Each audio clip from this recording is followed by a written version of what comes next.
بس ایک واقعہ عرض کر کے میں اپنی گفتگو کو ختم کرتا ہوں. میں جب پہلی مرتبہ، شاید اس سے پہلے میں عرض کر چکا ہوں، مجھے یاد نہیں ہے، لیکن پہلی مرتبہ 96 میں شاید میں امریکہ گیا تھا. تو شکاگو میں میرا پروگرام تھا، اور پھر وہاں سے نیو جرسی میں ایک پروگرام تھا، تو میں نیو یارک نیو جرسی حاضر ہوا. تو میرے میزبان تھے جناب یوسف انجینئر صاحب، ان کے گھر ہی میرا قیام تھا. صبح کی میری فلائٹ واپس شکاگو کی تھی، اور ارلی مارننگ کی میری فلائٹ تھی. رات کو سو گئے. صبح جب میں ایئرپورٹ جانے کے لیے بیدار ہوا تو ہال کی اور گھر میں یعنی آنے جانے کی آہٹیں میں سن رہا تھا، چہل پہل کی آوازیں آ رہی تھی. تو تھوڑا سا گلٹی فیل ہوا کہ یار میرے صبح ارلی مارننگ نکلنے کے ٹینشن کے اندر گھر والے سب ناشتہ بنانے کے لیے بیچارے پریشان ہو گئے. بہرحال ہم نے نماز پڑھی فجر کی، اور اس کے بعد ایئرپورٹ کے لیے جب نکلنے لگے تو انجینئر صاحب نے مجھ سے کہا کہ حضرت اگر آپ اجازت دیں تو میری بچیاں جو ہے وہ یونیورسٹی میں پڑھتی ہیں، تو ان کو بھی میں ساتھ لے لوں، تو آپ کو ایئرپورٹ ڈراپ کر کے میں ان کو یونیورسٹی میں ڈراپ کر دوں. میں نے کہا بہت اچھی بات ہے، کوئی بات نہیں، لے لیجیے آپ. گاڑی میں بیٹھے تو میں نے ان سے کہا، میں نے کہا ماسٹر صاحب بہت تکلیف دی آپ کے گھر والوں کو، میں نے صبح ارلی مارننگ اٹھا. نہیں بولے حضرت کوئی تکلیف کی بات نہیں، ہمارے گھر کا تو یہ معمول ہے الحمدللہ، فجر کے ٹائم پہ سب بیدار ہو جاتے ہیں، کوئی سویا نہیں ہوتا. میں نے کہا ماشاءاللہ امریکہ میں اور بچے اتنے نماز کے پابند. کہا حضرت میری بچیاں جو یونیورسٹی جا رہی ہیں نا، آپ ان کے بیگ میں دیکھیں گے تو اس پہ بھی مصلی ہے، وہ یونیورسٹی میں بھی نماز پڑھتی ہیں.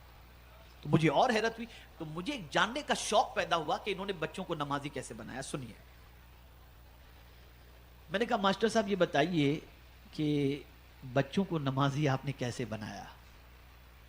انہوں نے کہا حضرت میں پہلی بار یہاں آیا جاب پر، تو ظاہر سی بات ہے بچوں کی یاد ستا رہی تھی، گھر والوں کی یاد ستا رہی تھی، گھر والے میرے بغیر بے چین تھے.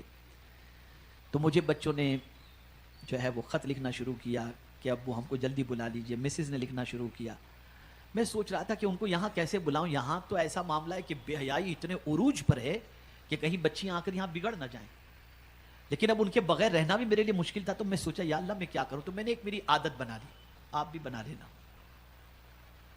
انہوں نے کہا میری عادت میں نے بنا لی کہ میں روزانہ کنز ایمان پڑھتا تھا، اور پڑھتے پڑھتے اتفاق سے اس آیت پر بھی آیا ان الصلاۃ تنہی عن الفحشاء والمنکر، کہ بے شک نماز بے حیائی اور بری باتوں سے روکتی ہے. بس وہی میں نے قرآن شریف بند کیا، اور میں نے سوچ کر کے یہ فیصلہ کر لیا کہ میں اپنے بچوں سے کہوں گا کہ تم 6 مہینے تک ایک وقت کی بھی نماز قضا نہیں کرو گے نا تو میں تم کو بلا لوں گا. میں نے سوچا پہلے ان کو پابند کروں، اس لیے کہ یہ کسی عام انسان کا قول نہیں تھا، یہ معبود برحق کا فرمان ہے، اور اس نے جو کہہ دیا وہ حق ہے، اس نے جو فرما دیا وہ حق ہے. تو میں نے گھر پہ خط لکھ دیا، اور میں نے کہا مجھے رپورٹ چاہیے. تو ہر مہینے بچے خط بھیجتے تھے، ابو ہماری ایک وقت کی نماز.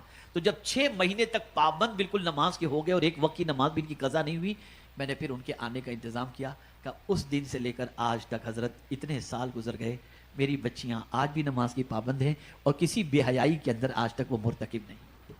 یہ ہے نماز. ابھی جب ہم گئے تھے اس مرتبہ ربیع الاول شریف میں، بلکہ اس سے پہلے دسمبر میں جب گئے تھے، تو ایک پروگرام کے اندر وہی بچیاں اپنی بچیوں کو لے کر کے دعائیں کرانے کے لیے آئے کہ حضرت سے کہیں کہ بچیوں کے لیے دعا کریں، اور یہ بھی نماز کے پابند رہیں. یہ ہے نماز. پکچر دکھا کر بے حیائی سے نہیں روک سکتے. ماں باپ خود نماز چھوڑ کر اپنے بچوں کو بے حیائی سے نہیں روک سکتے. نماز کے پابند بن جاؤ. یہ نماز تمہیں بے حیائی سے روکے گی، بد کرداری سے روکے گی، آوارگی سے روکے گی. اور وہ کون سا پرابلم ہے جس کا سولوشن اللہ نے اپنی کتاب کے اندر اور اپنی بندگی میں نہیں رکھا. اے رسول اعظم صلی اللہ تعالی علیہ وسلم کے دیوانوں، ضرورت اس امر کی ہے کہ نماز کے مسائل سیکھو. اب تو وقت ہی وقت ہے، پھر بھی نہیں سیکھتے. ہم لوگ آن لائن سکھاتے ہیں. سنی دعوت اسلامی کی جانب سے ہمارے الحاج امتیاز رضوی صاحب، الحاج رحیب رضوی صاحب، یہ سب کوشش کرتے ہیں، سارے ساتھی ہمارے مل کر کوشش کرتے ہیں سیکھو. لیکن کیا کیا جائے، واٹس ایپ چھوڑنا نہیں، فیس بک چھوڑنا نہیں، اور پتہ نہیں کیا کیا چھوڑنا نہیں، دین ہی نہیں سیکھنا. بس ایک بات یاد آ گئی، ایک بات یاد آ گئی، اور یہ بات کہنے کے لائق ہے کہ کہی جائے. دنیا کے معاملے میں انسان کم پر راضی نہیں ہوتا. دنیا کے معاملے میں انسان کم پر راضی نہیں ہوتا، زیادہ کی امید رکھتا ہے، اور زیادہ. 20 مل رہے 200، 200 مل رہے 2000، کم پر راضی نہیں ہوتا. لیکن خدا کی قسم الا ماشاء اللہ، آدمی دین کے معاملے میں کم سے کم پر راضی ہو رہا ہے. دین کے معاملے میں کم سے کم پر راضی ہو جاتا ہے. بس مولانا دعا کیجئے، ابھی تو 2 وقت کی میں نے شروع کی ہے. دکان کتنے گھنٹے دیتے ہو؟ ملازمت کے لیے کتنا وقت دیتے ہو؟ اوور ٹائم کرنا کر پڑے تو اس کے لیے بھی تیار ہو. لیکن دین کے معاملے تو 2 کی شروع کیا ہو، ابھی تو 1 سگریٹ چھوڑا ہوں. یہی سب چل رہا ہے. دین کے معاملے میں کم سے کم پر، جس کے اندر زیادہ سے زیادہ ہونا چاہیے اس کو کم سے کم کر دیے، اور جس کے بارے میں اللہ سے امید رکھتے ہوئے قناعت کے ساتھ زندگی گزارنی چاہیے، اس کے لیے زیادہ سے زیادہ کی تڑپ پیدا ہو گئی.